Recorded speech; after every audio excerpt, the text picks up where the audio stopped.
Hello, so today for my interactive read aloud, we are going to be reading Fantastic Mr. Fox. Before we read, I have a couple questions I'd like to ask you guys. One of them is, has anyone seen the movie Fantastic Mr. Fox? And what did you think of this movie? Was it scary, funny, loving? Also, if you saw the movie, did you know that a book actually existed from this movie? And lastly, do you know what foxes even are? What type of animal they are? And what are foxes known for when you read stories? Like, what's the typical role that a fox plays? Okay, we will begin. Fantastic Mr. Fox. The Three Farmers, Chapter 1. Down in the valley there were 3 farms. The owners of these farms had done well. They were rich men. They were also nasty men. All 3 of them were about as nasty and mean as any men you could meet. Their names were Farmer Boggis, Farmer Bunce, and Farmer Bean. Boggis was a chicken farmer. He kept thousands of chickens. He was also enormously fat. This was because he ate 3 boiled chickens smothered with dumplings every day for breakfast, lunch, and supper. Bunce was a duck and goose farmer. He kept thousands of duck and geese. He was a kind of pot-bellied dwarf. He was so short his chin would have been underwater in the shallow end of the swimming pool in the world. His food was donuts and goose livers. He mashed the livers into a disgusting paste, and then stuffed the paste into the donuts. This diet gave him a tummy ache and a beastly temper. Bean was a turkey and apple farmer. He kept thousands of turkeys in an orchard full of apple trees. He never ate any food at all. Instead, he drank gallons of strong cider, which he made from the apples in his orchard. He was as thin as a pencil and the cleverest of them all.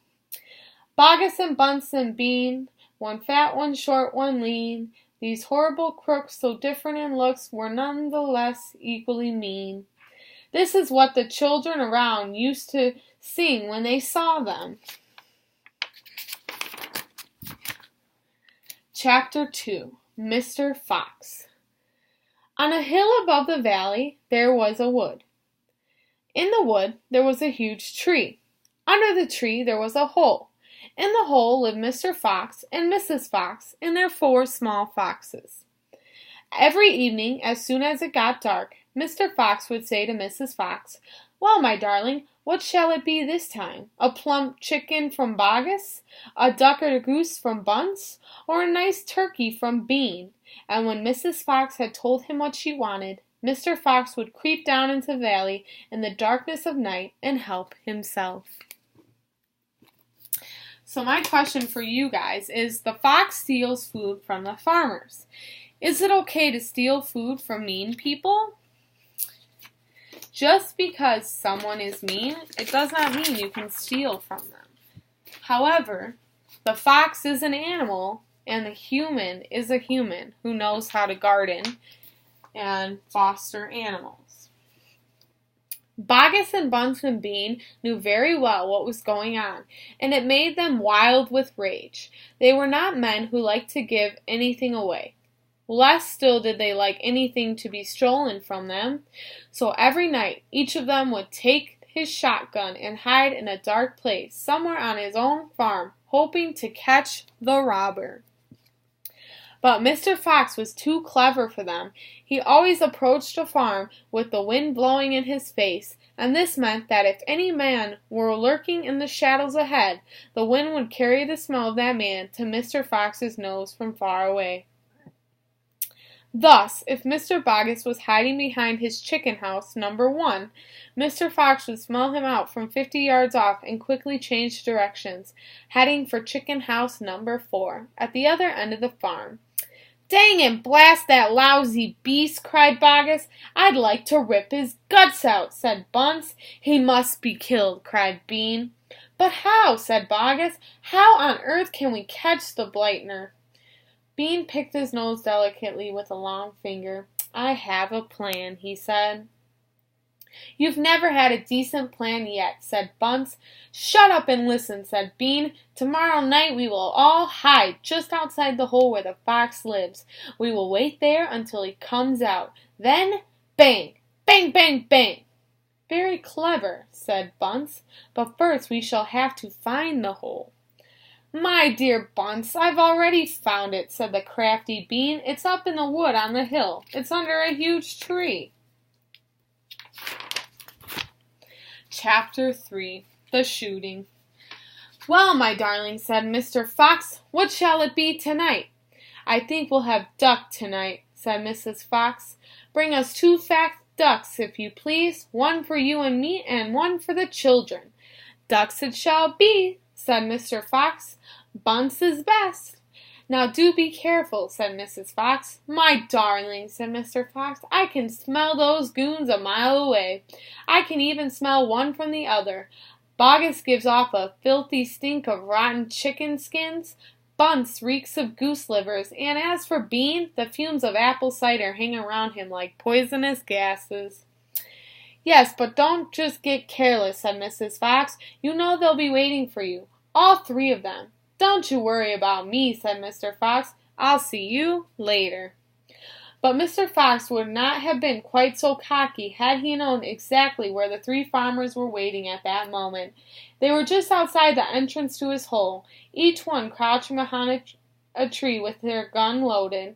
And what is more, they had chosen their positions very carefully, making sure that the wind was not blowing from them towards the direction of the foxhole.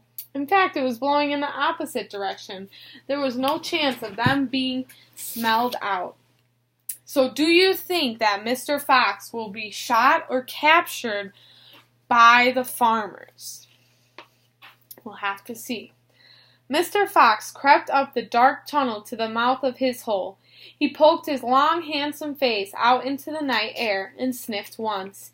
He moved an inch or 2 forward and stopped. He sniffed again. He was always especially careful when coming out of his hole. He inched forward a little more. The front half of his body was now in the open. His black nose twitched from side to side, sniffling and sniffling for the scent of danger. He found none, and he was just about to go trotting forward into the woods when he heard, or thought he heard, a tiny noise, a soft rustling sound, as though someone had moved a foot ever so gently through a patch of dry leaves. Mr. Fox flattened his body against the ground and laid very still, with his ears pricked. He waited a long time, but he had heard nothing more.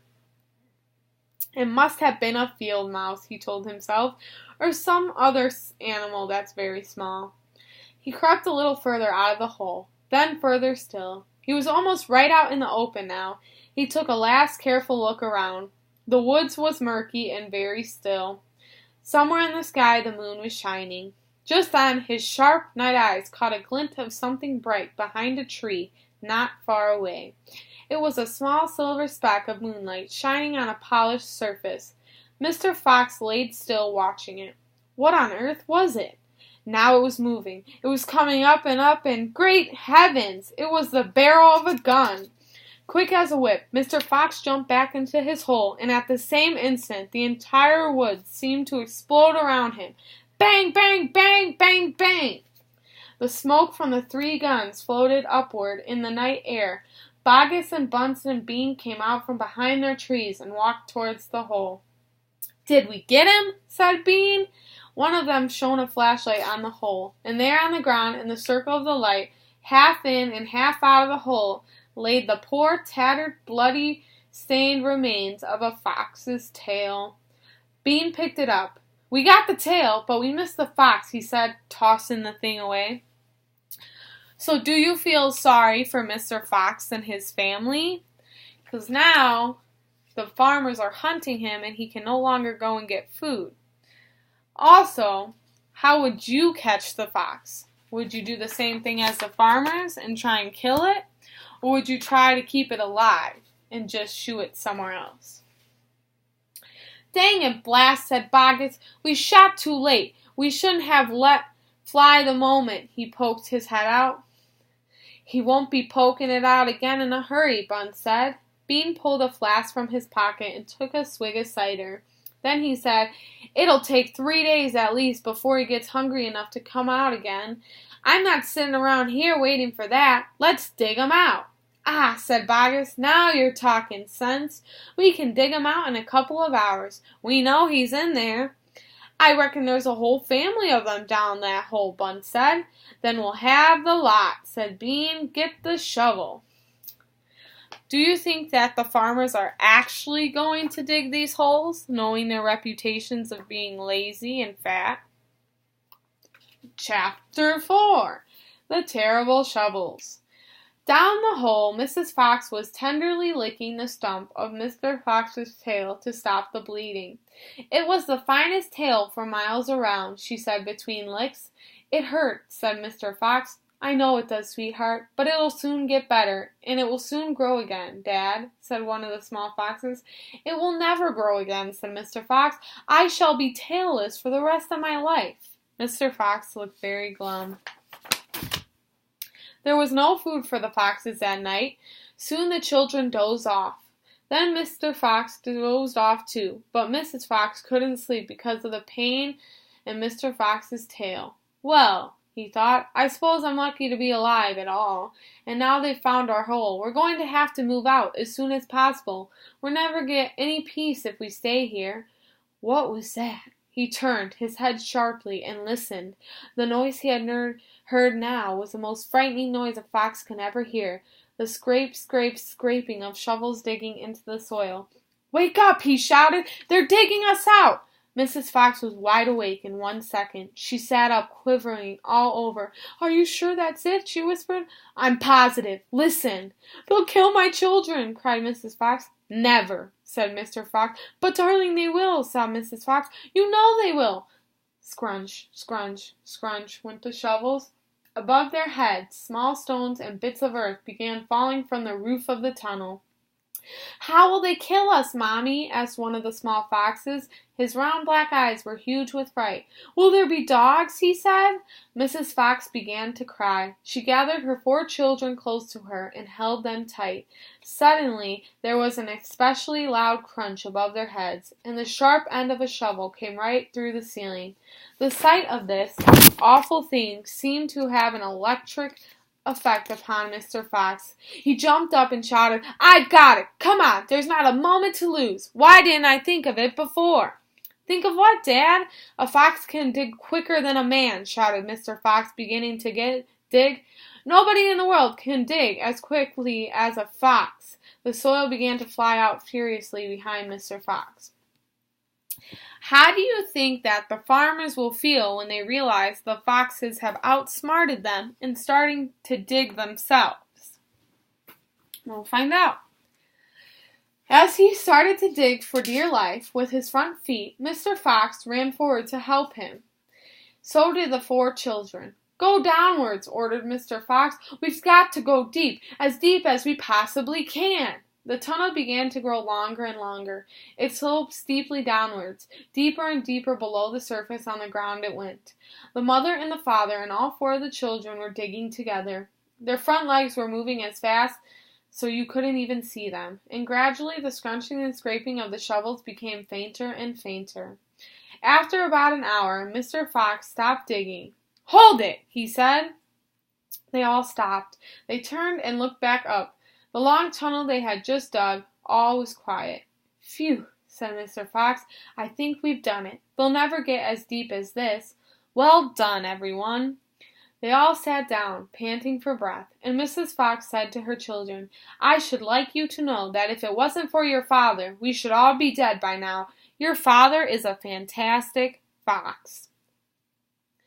Mr. Fox looked at his wife, and she smiled. He loved her more than ever when she said things like that. What do you guys think of Mr. Fox? Do you admire him like Mrs. Fox does? Chapter 5. The Terrible Tractors. As the sun rose the next morning, Bogus and Bunce and Bean were still digging. They had dug a hole so deep you could have put a horse into it, but they had yet to come to the end of the fox's tunnel. They were all very tired and cross. Dang it, Blast, said Bogus. Whose rotten idea was this? Bean's idea, said Bunce. Bogus and Bunce both stared at Bean. Bean took another swig of cider, then put the flask back into his pocket without offering it to the others.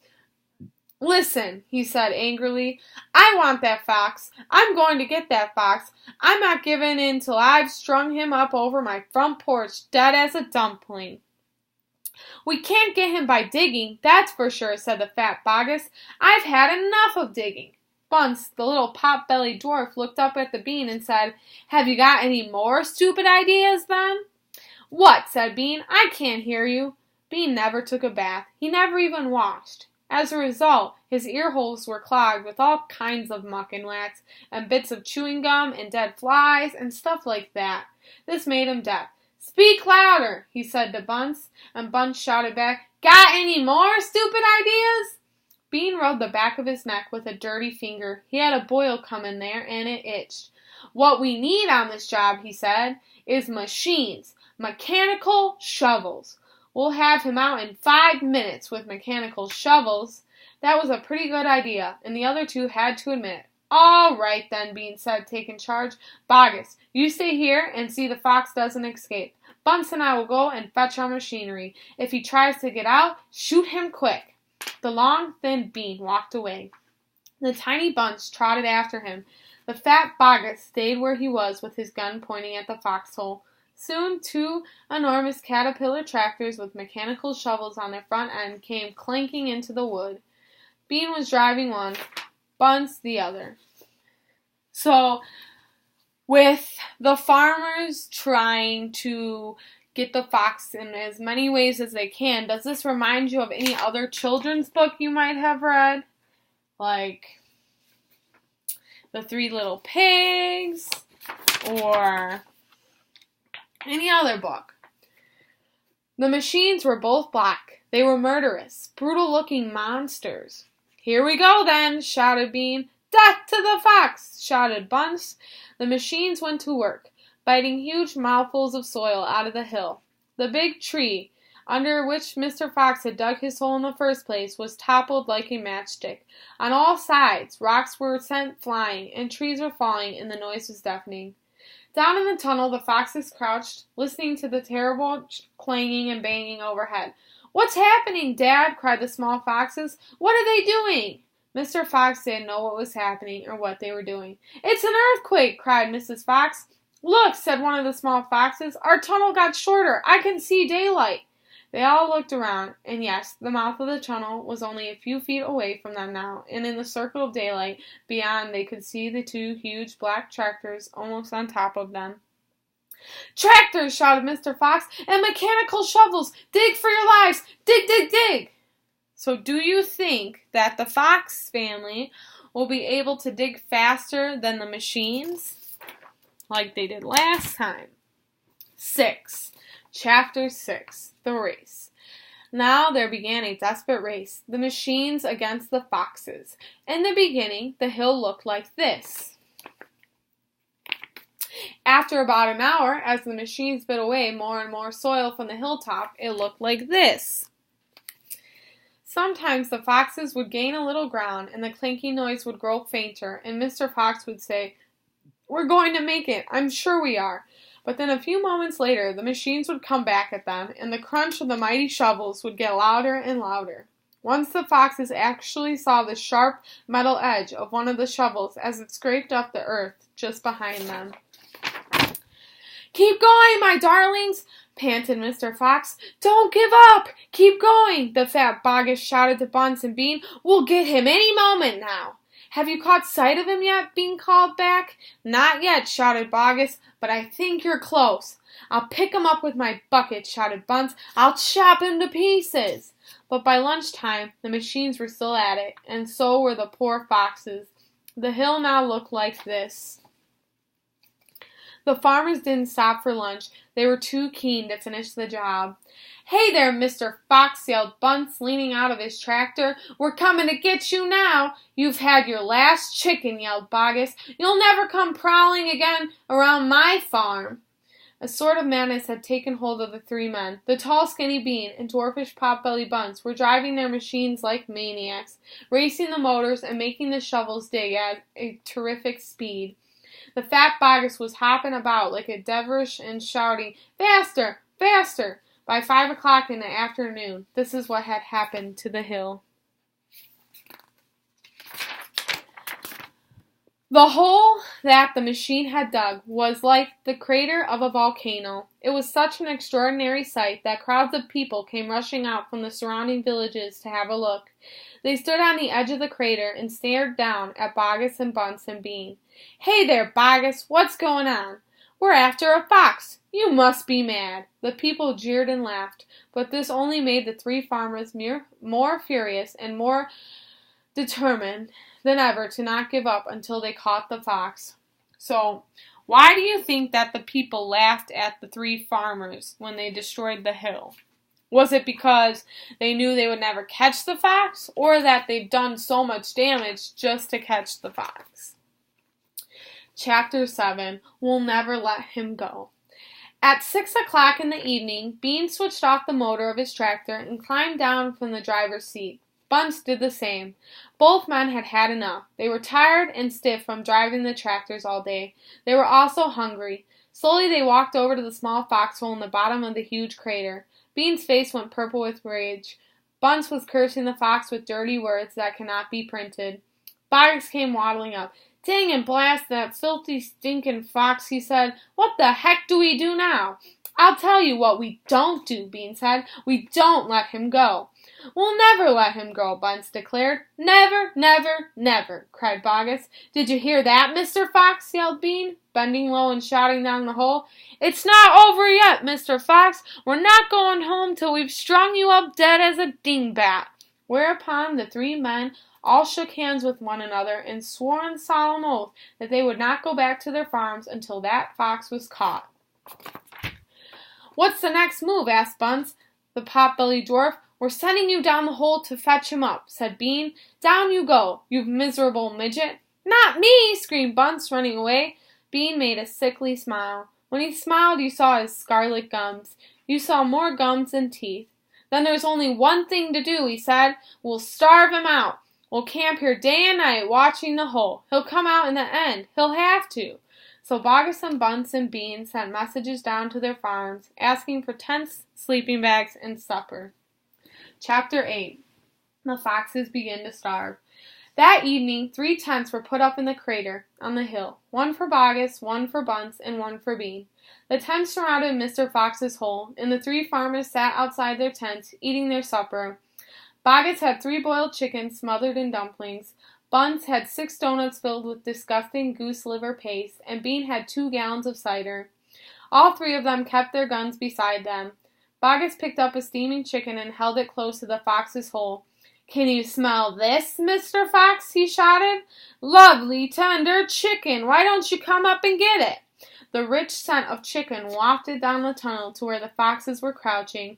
"Oh, Dad," said one of the small foxes, "couldn't we just sneak up and snatch it out of his hand?" "Don't you dare," said Mrs. Fox. "That's just what they want us to do." "But we're so hungry," they cried. "How long will it be till we get something to eat?" Their mother didn't answer them, nor did their father. There was no answer to give. As darkness fell, Bunce and Bean switched on the powerful headlamps of the 2 tractors and shone them on the hole. "Now," said Bean, "we'll take it in turn to keep watch. 1 watches while 2 sleep, and so on, all through the night." Boggis said, "What if the fox digs a hole right through the hill and comes out on the other side? You didn't think of that one, did you?" "Of course I did," said Bean, pretending he had. "Go on, then. Tell us the answer," said Boggis. Bean picked up something small and black out of his ear and flicked it away. "How many men have you got working on your farm?" he asked. 35, Boggis said. "I've got 36, Bunce said. "And I've got 37, Bean said. "That makes 108 men altogether. We must order them to surround the hill. Each man will have a gun and a flashlight. There will be no escape, then, for Mr. Fox." So the order went down to the farms, and that night 108 men formed a tight ring around the bottom of the hill. They were armed with sticks and guns and hatchets and pistols and all sorts of other horrible weapons. This made it quite impossible for a fox or indeed for any other animal to escape from the hill. The next day the watching and waiting went on. Bogus and Bunce and Beans sat upon small stools, staring at the foxhole. They didn't talk much. They just sat there with their guns on their lap. Ever so often Mr. Fox would creep a little closer towards the mouth of the tunnel and take a sniff. Then he would creep back again and say, "They're still there." "Are you quite sure?" Mrs. Fox would say. "Positive," said Mr. Fox. "I can smell that man Bean a mile away. He stinks."